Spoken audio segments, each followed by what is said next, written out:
Musician আছে? Musician কই? ডাকেন, মিউজিশিয়ান ডাকেন। খেলা হবে।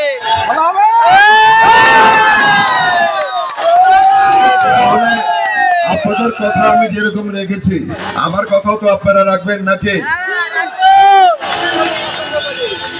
এই যে ঈদ আসতেছে, ঈদের আগে একটু ঘুরে আসবেন, কারণ প্রচন্ড গরম পড়েছে, এসি এবং ফ্রিজ কিনতে হবে। যাবেন তো নাকি?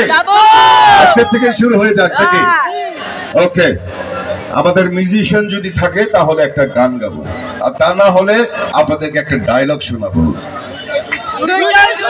দুটাই হবে। তো আমি প্রথমে একটা ডায়লগ বলি নাকি? আমি একটা ছবি করেছিলাম, ছবিটার নাম হচ্ছে রাজনীতি।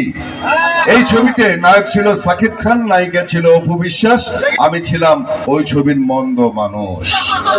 আমি বহু ছবিতে নায়কের অভিনয় করেছি, হঠাৎ করে শখ হয়ে গেল একটু ভিলেনের অভিনয় করে দেখি কেমন লাগে।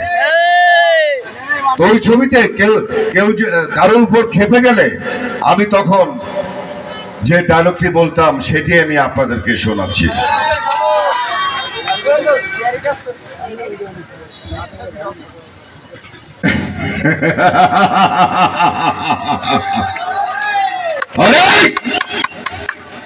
আকাশে বাতি নাই, পকেটে পাতি নাই, আরে মনে বি শান্তি নাই, আরে অরে খায়া ফালা।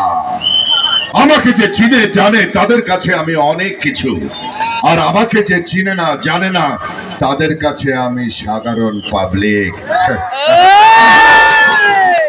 আসলে আমরা যা কিছু করি আপনাদেরকে আনন্দ দেওয়ার জন্য করি প্রিয় দর্শক, কারণ আপনাদের ভালোবাসার কারণে আমি অমিত হাসান হয়েছি। কই মিউজিশিয়ানরা কই? আচ্ছা, যেহেতু মিউজিশিয়ান নেই, গানও হবে না, না গান দরকার নেই, আমি আরেকটা ডায়লগ বলে আমি শেষ করছি। কি বলেন, হবে নাকি আরেকটা ডায়লগ?